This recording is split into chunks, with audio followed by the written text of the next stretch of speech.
മറ്റൊരു കാര്യം,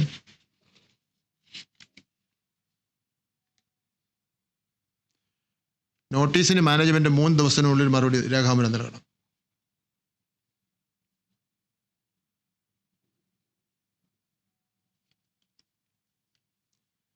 സ്കൂളിലെ പ്രധാന അധ്യാപികയെ അടിയന്തരമായി സസ്പെൻഡ് ചെയ്യണം.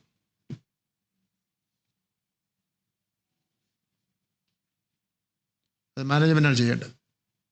മാനേജ്മെന്റ് ചെയ്തില്ലെങ്കിൽ ഗവൺമെന്റ് ചെയ്യും.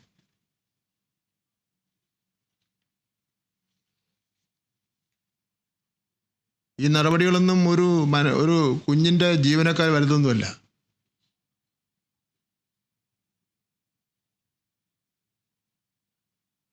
മാനേജ്മെന്റ് കുട്ടിയുടെ കുടുംബത്തിന് ആവശ്യമായ ധനസഹായം നൽകുന്ന കാര്യം ഗൗരവമായി പരിഗണിക്കണം.